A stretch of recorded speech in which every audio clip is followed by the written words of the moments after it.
Ce matin, je vous salue par cette parole de Frère Branham, tirée dans la brochure Un super sens. À la page 7, au paragraphe 30, il dit: maintenant, c'est seulement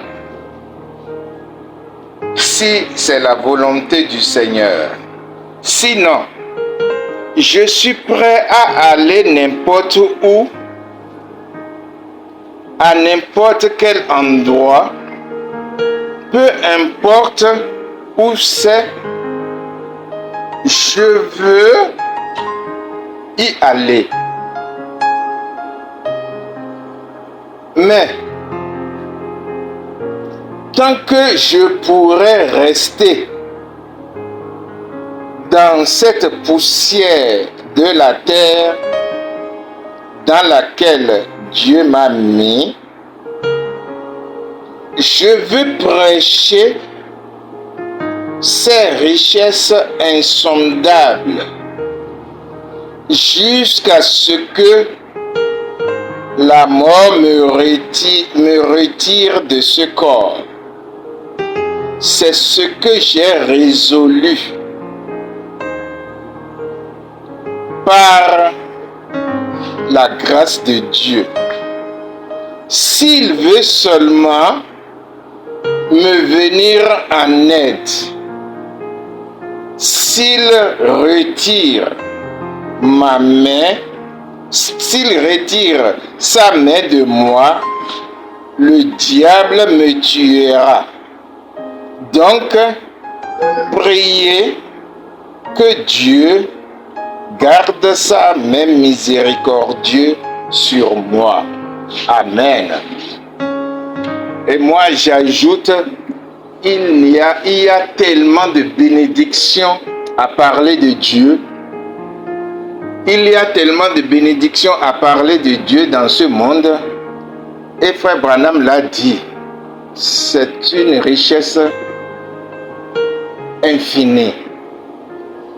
Et je crois que j'ai bien fait de lui dire ce jour-là et à l'hôpital de référence que s'il me donnait encore la force, s'il donnait la force à ses membres, je vais le servir. Mes amis, il y a beaucoup à gagner, sinon tout à gagner dans cette vie en servant Jésus-Christ. Que Dieu vous bénisse et qu'il vous aide. La parole que je tiens à partager avec vous ce matin, je l'intitule La parole de vie. Alléluia. Et j'ai tiré mon message dans ce passage-ci. Jacques 1, de 10, versets 10 à 27. Et la parole dit ceci: mettez en pratique la parole et ne vous bornez pas à l'écouter en vous trompant vous-même par de faux raisonnements. Car si quelqu'un écoute la parole et ne la met pas en pratique, il est semblable à un homme qui regarde dans un miroir son visage naturel et qui, après s'être regardé, s'en va et oublie aussitôt quel il était. Mais celui qui aura plongé les regards dans la loi parfaite, la loi de la liberté, et qui aura persévéré, n'étant pas un auditeur oublieux, mais se mettant à l'œuvre, celui-là sera heureux dans son activité. Si quelqu'un croit être religieux sans tenir sa langue en bride, mais en trompant son cœur, la religion de cet homme est vaine. La religion pure et sans tache devant Dieu, notre Père, consiste à visiter les orphelins et les veuves dans leur affliction et à se préserver des souillures du monde. Que Dieu bénisse sa parole. Vous pouvez vous asseoir. Mes amis, ce que je voudrais, le petit message que je vais préparer, que je vais partager avec vous ce matin, je l'intitule « La parole de vie ». Et je dis encore que Dieu vous bénisse. Parce que c'est de ça qu'il s'agit. Et Dieu vous bénira plus lorsque vous allez plonger votre regard dans sa parole et que ces paroles reposent sur votre cœur. Alléluia. Avoir la vie en réalité, c'est vivre la parole de Dieu. Et Dieu l'exige. Ce n'est pas un prédicateur qui exige de vivre la parole de Dieu. C'est Dieu qui l'exige. Il exige et il a toujours exigé dans tous les âges. La Bible déclare que le diable sait que Dieu existe et il tremble. Et maintenant, c'est la parole que vous vivez qui fait trembler le diable. Alléluia. Donc, le diable doit trembler 2 fois.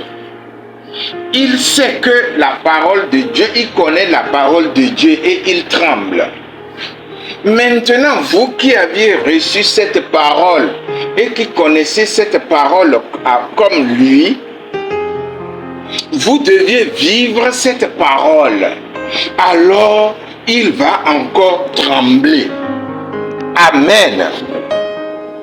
Remarquez, lorsque Jésus a été confirmé par Jean-Baptiste, l'Esprit de Dieu l'a conduit directement dans le désert afin qu'il soit tenté là-bas par le diable. Oui, c'est la façon de Dieu de fonctionner. Il ne se contente pas de vous confirmer, mais après vous avoir confirmé,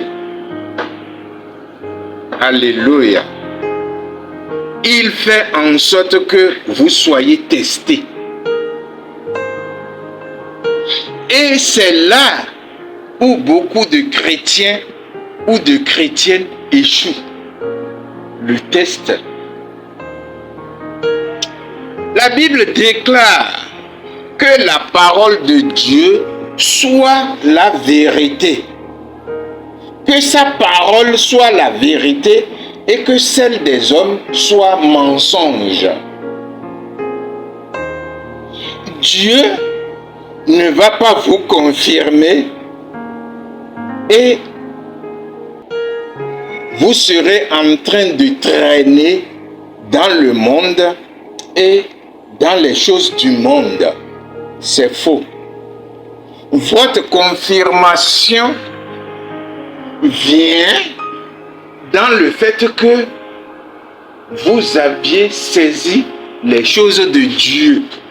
Les choses de Dieu sont devenues votre affaire. Alléluia.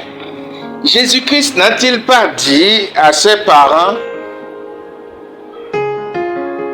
ne vais-je pas m'occuper des affaires de mon Père?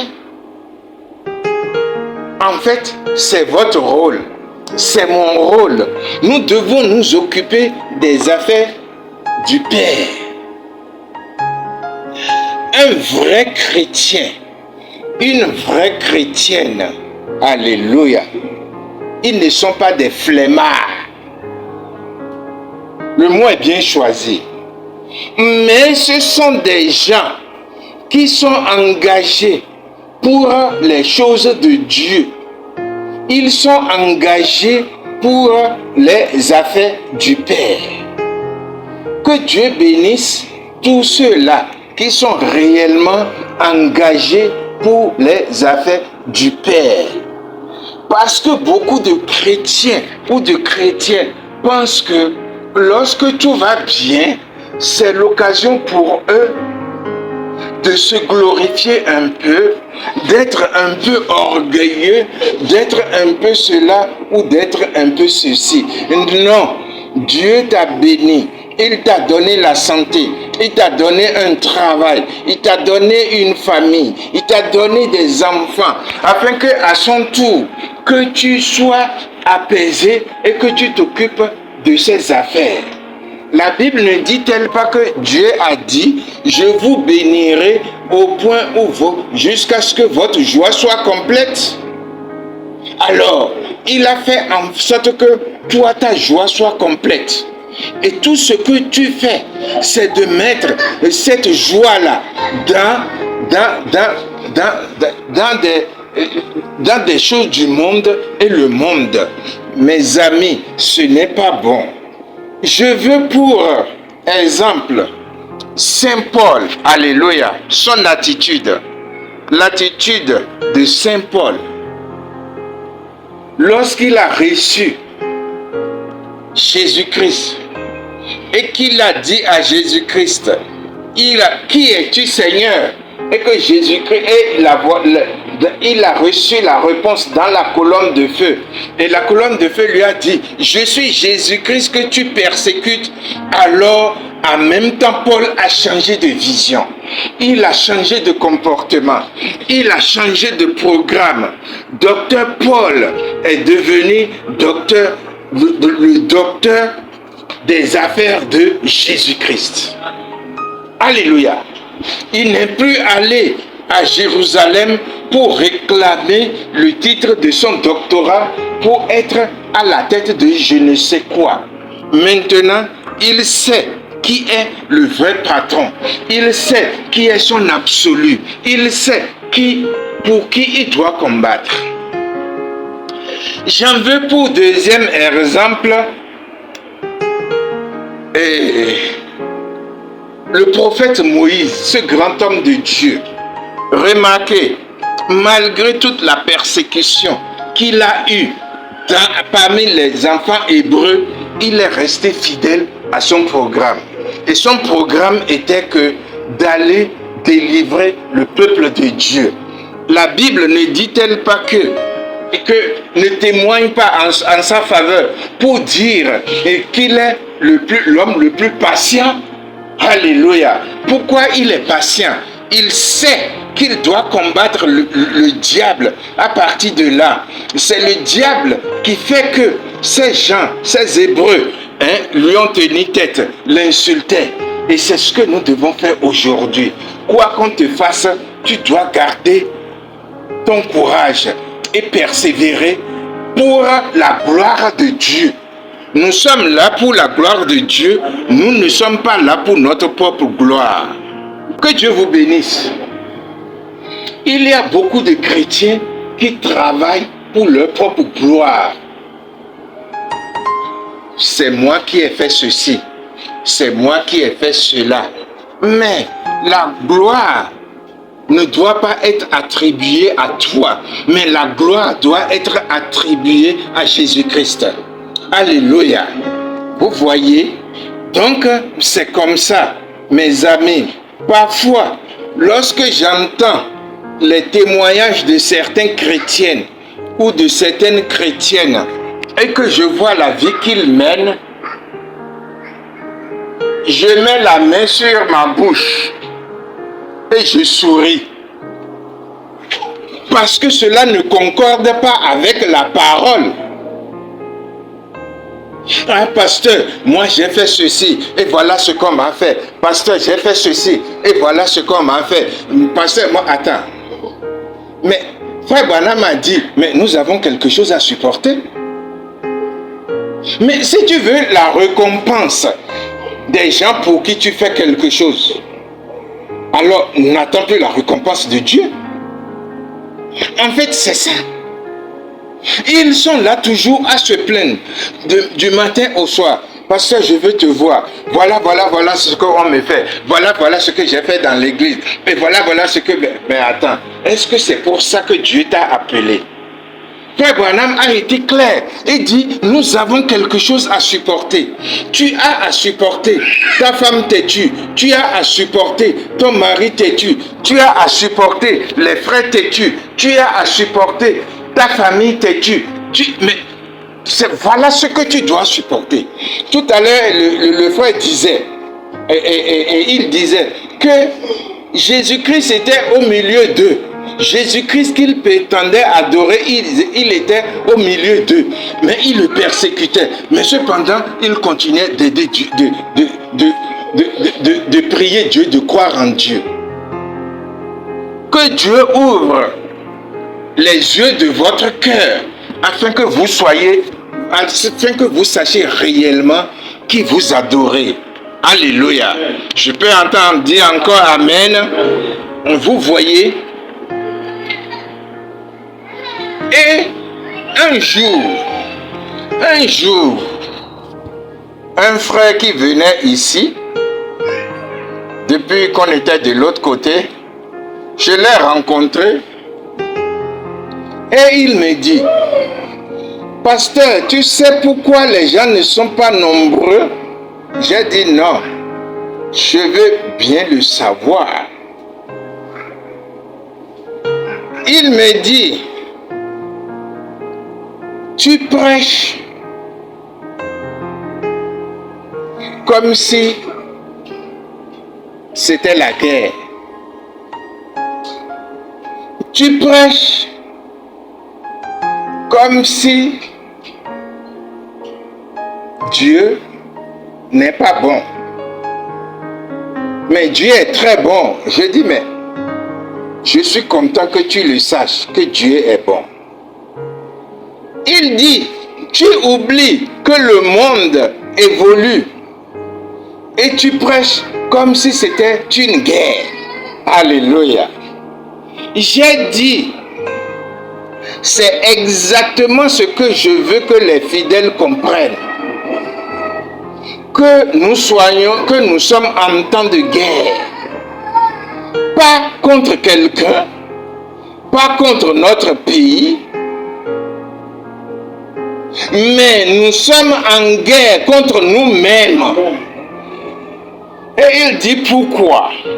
Et j'ai dit, la Bible déclare que la vie éternelle, c'est pour ceux qui sont violents. Ce sont les violents qui s'en accaparent. C'est une lutte. C'est un combat contre soi-même. Alléluia. Et il dit, je vois. J'ai dit, ce sont les violents qui vont là-bas. Ce n'est pas une partie de pique-nique. Ce sont les violents qui vont là-bas. Je pense que Dieu va vous gérer à ce propos, afin que vous voyez ce que c'est que la vie éternelle. Alléluia. J'ai dit, donc c'est pour cela que je ne te vois plus dans l'assemblée. Et là, il n'a pas répondu, il a juste baissé la tête. Vous voyez, nous ne sommes pas venus ici pour plaire à quelqu'un. Mais nous sommes venus ici pour plaire uniquement à Dieu. Mes frères, mes sœurs, les enfants, vous devriez être violents avec vous-même pour aller dans le royaume. Être violent avec soi-même, c'est quoi? C'est prendre le temps d'aller prier lorsque à la télé il se passe une série. Ce n'est pas cette série-là qui est allée à la croix pour vous. C'est Jésus-Christ qui est allé à la croix pour vous. Il faut être violent sur soi-même. Lorsque tu quittes le travail, tu prends ta Bible. Après t'être reposé un peu, tu prends ta Bible, tu la lis, tu médites. Dieu va te dire certainement quelque chose là. Ce n'est pas, alléluia, ce n'est pas aller prendre un pot dans un bar ou aller faire une partie de cartes qui fait que tu te reposes. La meilleure façon de se reposer et de se distraire, c'est dans la parole de Dieu. Amen. Donc tout ça là, ce n'est personne, ce n'est ni l'assemblée, ni ton pasteur qui le fera pour toi. C'est pourquoi Jacques 1, notre lecture de tout à l'heure, de 10 à 27, dit: mettez en pratique la parole et ne vous bornez pas à l'écouter en vous trompant vous-même par de faux raisonnements. Ça me fait des dizaines d'années dans ce message. Mais malheureusement, tout ce que j'ai toujours écouté, ce sont de faux raisonnements. C'est exactement ce qui se passe avec les croyants limitrophes, les faux raisonnements. C'est pareil pour ceux qui ont un ministère au sein de l'assemblée, les faux raisonnements. C'est pareil pour celui qui prétend servir Dieu. Il se base sur les faux raisonnements et il arrête de servir Dieu. Mais tu fais du mal à toi-même, tu ne fais du mal à personne. Et au verset 23, la parole de Dieu nous dit: si quelqu'un écoute la parole et ne la met pas en pratique, il est semblable à un homme qui regarde un miroir, son visage naturel, et qui, après s'être regardé, s'en va et oublie aussitôt quel il était. C'est la réponse aux croyants limitrophes. C'est la réponse aux croyants se disant parfaits. C'est la réponse. Vous croyez que on vous fait du mal. Mais on doit vous faire du mal. Alléluia. Mais on doit vous faire du mal. Mais c'est prévu dans le programme de Dieu. On doit vous piétiner. Qu'est-ce que Jésus-Christ a dit? Père, j'ai observé tout ce que tu as dit. Tout ce qui a été prescrit pour lui avant qu'il ne vienne dans ce monde, Jésus-Christ a vécu cela point par point. Et toi, comment tu veux qu'on te traite? Et les gens se plaignent. Au verset 25, la parole nous dit: mais celui-là, celui qui aura plongé les regards dans la loi parfaite. Alléluia. Donc la parole de Dieu est une loi parfaite. Dans la loi parfaite, la loi de la liberté. Alléluia. Cette même parole, la parole de Dieu est une liberté. Et c'est pourquoi dans cette même parole, il est dit, vous connaîtrez la vérité et la vérité vous affranchira. Alors, si vous êtes affranchi et vous êtes projeté où? Dans la liberté. Et ça continue.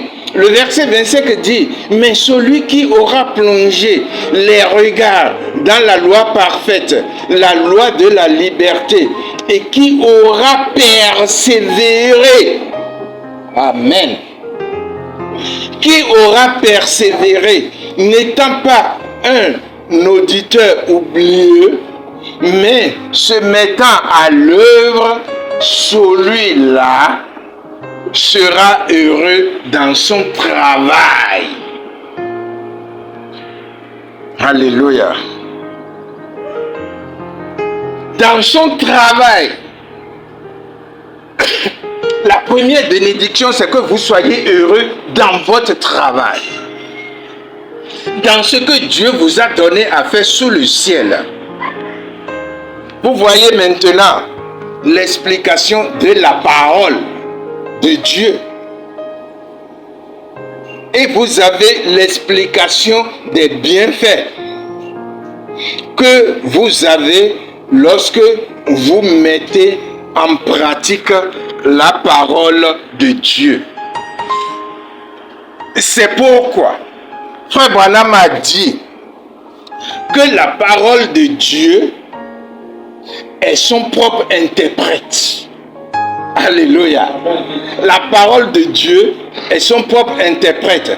Il n'a pas besoin d'interprète. Lorsque je vois ces pasteurs-là qui se passent pour des absolus, je ris d'eux. La parole de Dieu a tout expliqué. La parole elle-même a tout expliqué. Mes amis, si vous voulez réussir dans la vie, si vous voulez réussir dans ce que Dieu vous a donné à faire sous le ciel, alors que la crainte de Dieu reste et demeure dans votre cœur. Car la crainte de Dieu dans le cœur de l'homme est très vaste. Si je vous le développe jusqu'à l'année prochaine, on sera encore là-dessus. La crainte de Dieu dans le cœur de l'homme doit la découvrir tous les jours. Pour traiter avec ton mari, il faut que tu aies la crainte de Dieu. Pour parler à ta femme, il faut que tu aies la crainte de Dieu. Pour parler à ta famille, il faut que tu aies la crainte de Dieu. Toi, enfant, pour grandir dans les plus de bénédictions, il faut que tu aies la crainte de Dieu. Dans ton travail, il faut que tu aies la crainte de Dieu. C'est trop vaste. Vous voyez?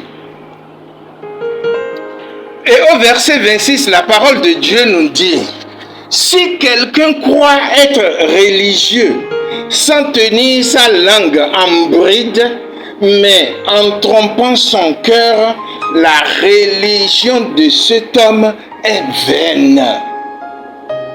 La religion de cet homme est vaine. Oui, votre religion, c'est le christianisme. Et la pratique exacte du christianisme, comme Dieu le veut, fait de vous un homme ou une femme spirituelle. Amen. Alléluia. On ne se proclame pas spirituel parce qu'on a une église. On ne se proclame pas spirituel parce qu'on a un ministère. On ne se proclame pas spirituel parce que ton travail marche très bien. Ils disent que, oui, j'entends cela. Les gens disent que Dieu est avec moi. Et j'ai ce travail, mais il bénit même les injustes. Ayez la crainte de Dieu. Ayez la crainte de Dieu. Si vous n'aviez pas la crainte de Dieu, vous aviez manqué le but. Même si vous êtes toujours les premiers à l'église, vous payez vos dîmes, vous payez vos offrandes, et vous êtes pas... Mais sans la crainte de Dieu dans votre cœur, vous êtes nul et non avenu dans le ciel. Oui. Votre religion, je le répète, c'est le christianisme. Et la pratique exacte du christianisme, comme Dieu le veut, fait de vous un homme spirituel et une femme spirituelle. Ce n'est pas les témoignages qui font de vous un homme spirituel. Ce n'est pas vos témoignages qui font de vous un homme spirituel. Ce n'est pas vos témoignages qui font de vous une femme spirituelle. Mais c'est votre vie, la vie que vous menez. Alléluia. C'est ça qui fait de vous un homme ou une femme spirituelle. Amen.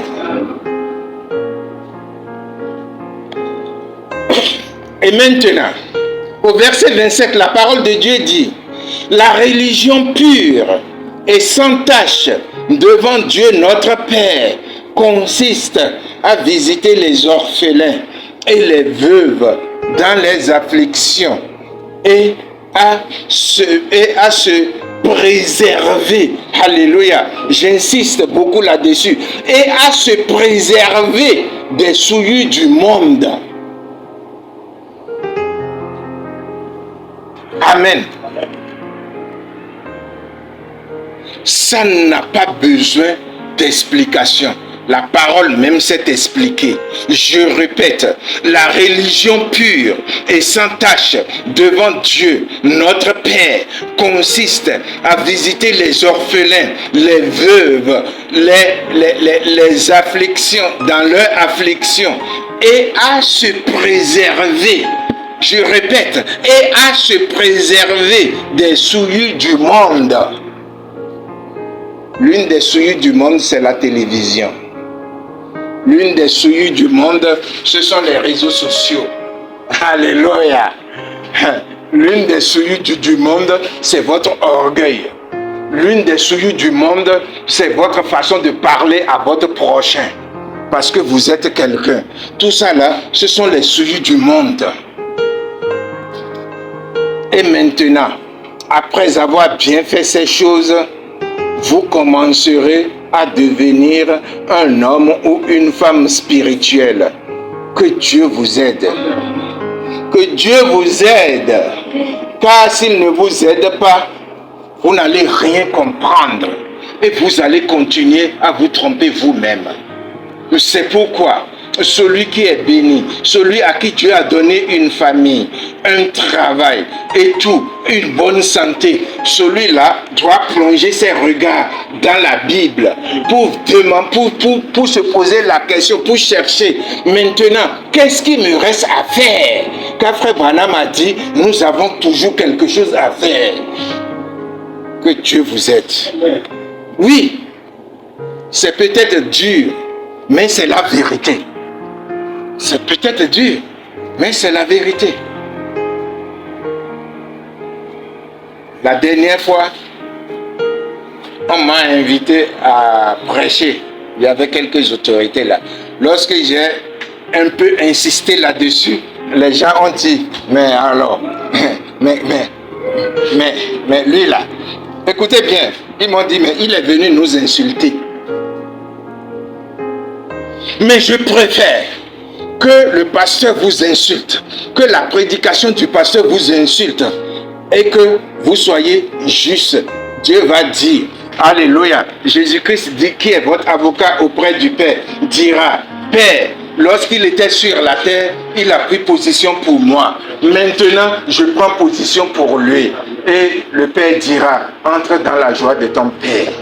Je préfère ça. Alléluia. Amen. Oui, dans Jean, chapitre 20, versets 26 à 29, écoutez attentivement, alléluia, et c'est là où vous allez savoir que la chose, ce n'est pas facile, ce n'est pas une partie de pique-nique, c'est difficile, Mais que Dieu nous aide. Le 8e jour, après les disciples de Jésus étaient de nouveau dans la maison. Et Thomas se trouva avec eux. Jésus vint. Les portes étaient fermées.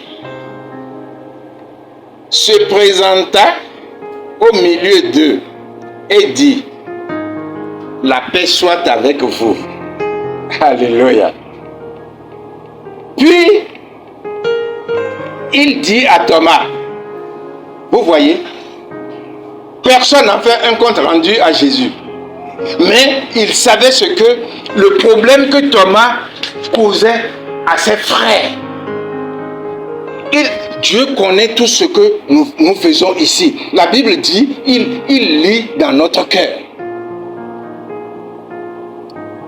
Puis, Jésus dit à Thomas, avance ta main, avance ton doigt et regarde mes mains.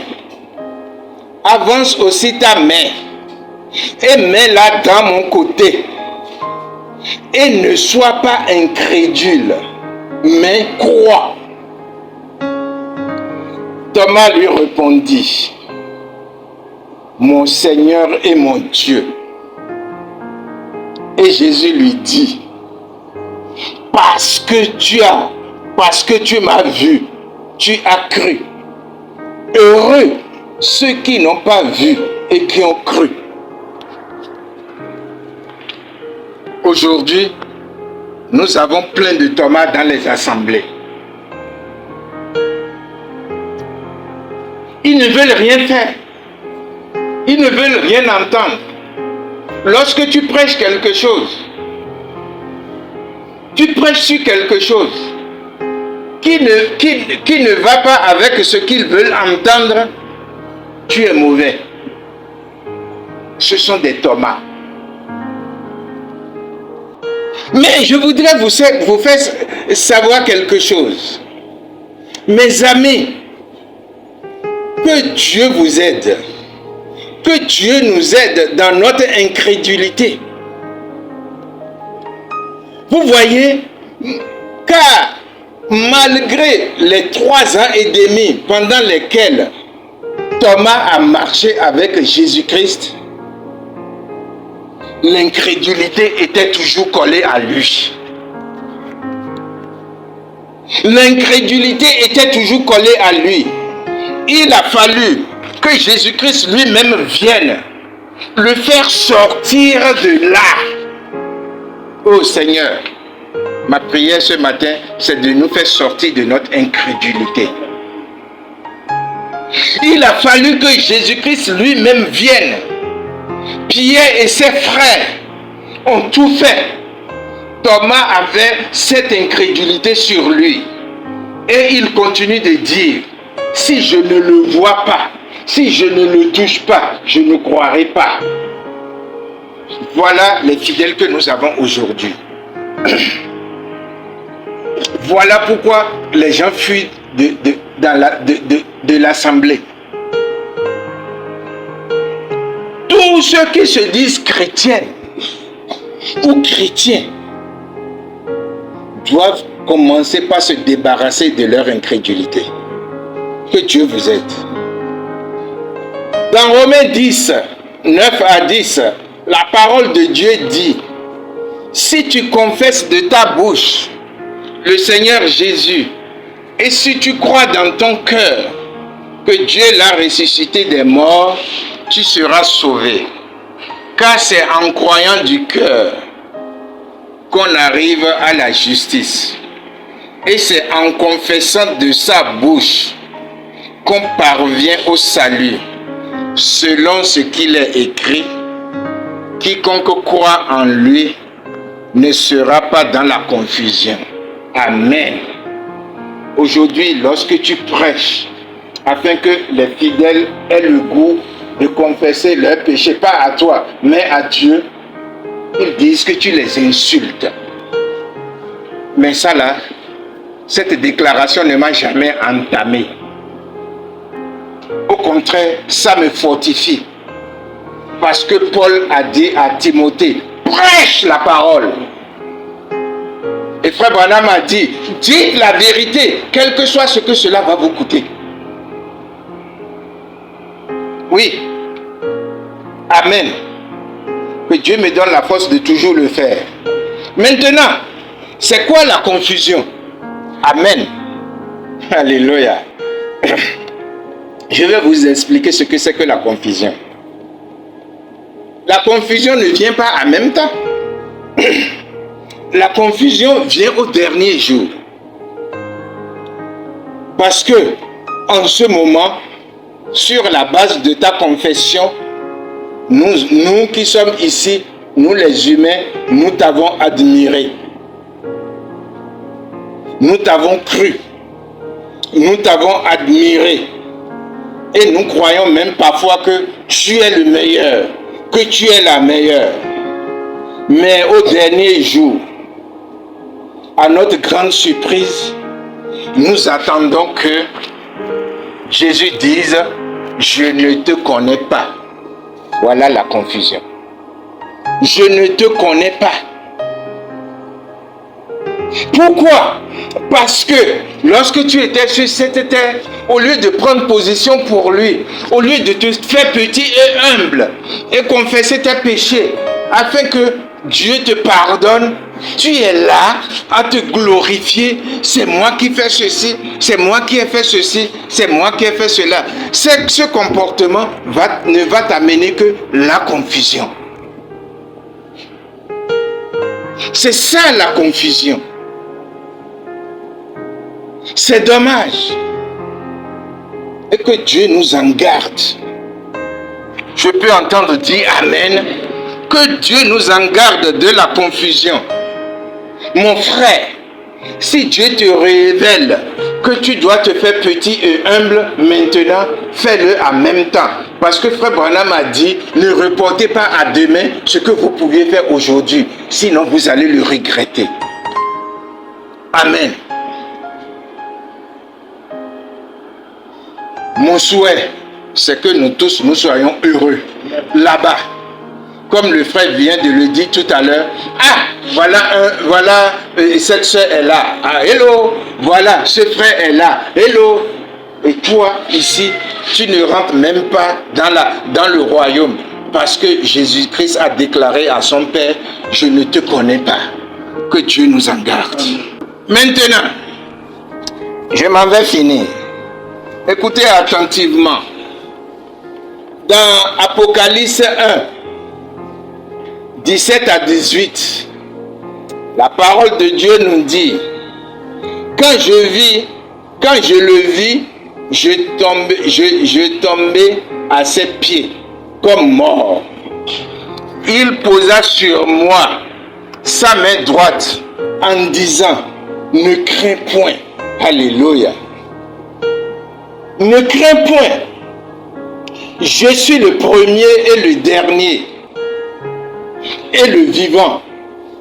J'étais mort et voici, je suis vivant au siècle des siècles.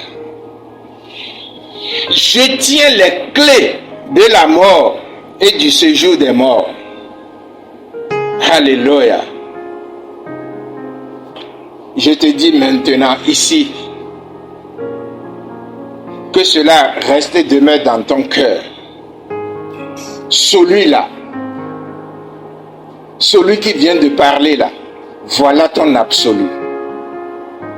Ne manque pas cette vision. Ton absolu s'appelle Jésus-Christ. Amen. Ton absolu s'appelle Jésus-Christ de Nazareth. Ne manquez pas ça. Ne manquez pas ça. Sinon, vous êtes foutus.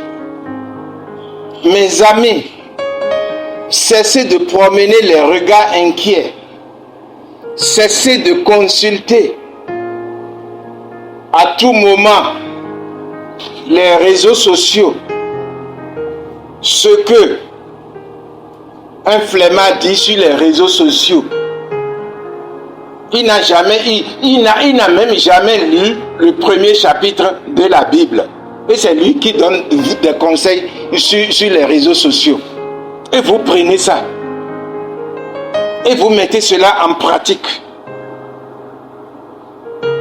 Mes amis, ne vous leurrez pas. C'est le diable qui est en train de vous séduire. La seule chose que nous avions à faire, c'est de mettre en pratique la parole de Dieu. Amen. Et nous serons heureux sur cette terre et nous serons heureux là-bas. Voilà pourquoi Dieu nous a placés sur cette terre. C'est pour manifester la gloire de son nom, afin que tout le monde sache qu'il est véritablement un Dieu sauveur. Amen. Que Dieu vous bénisse. Prions. Il y aura plus de bénédictions. C'est la promesse d'amour. Alléluia. Le Sauveur nous enverra du ciel le temps de rafraîchissement. Alléluia. Pluie de bénédictions. Oui, nous voulons de ces pluies. Ces gouttes de grâce tombent autour de nous. Mais nous réclamons ces pluies. Merci Seigneur, merci mon Dieu. Nous nous sommes réunis ce matin, Seigneur, parce que nous voulons tes pluies de bénédictions et non les pluies de bénédictions du monde. Oh Dieu Tout-Puissant, nous te remercions. Parce que depuis plus de 8 semaines environ, nous ne tenons plus les réunions de prière.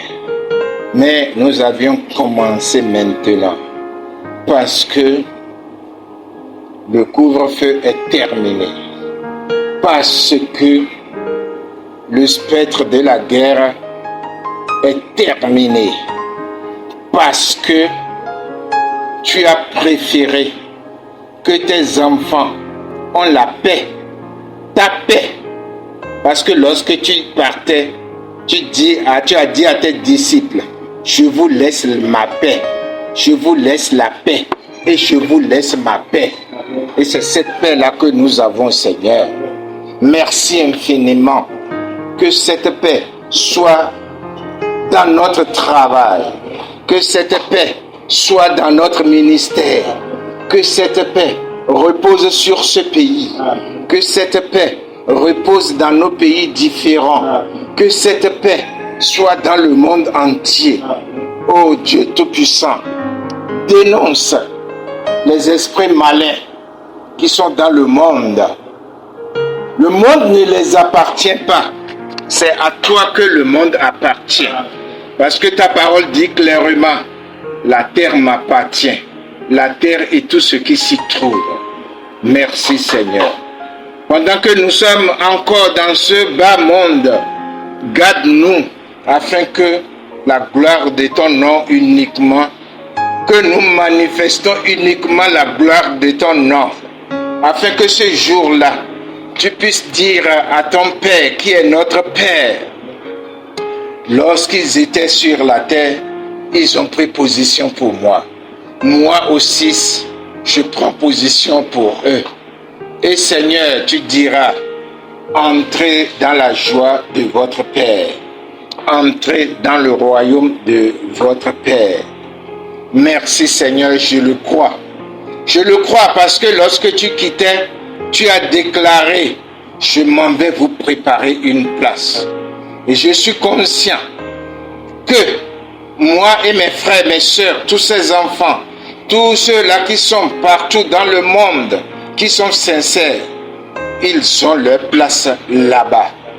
Seigneur, voilà les pluies de bénédictions que nous voulons.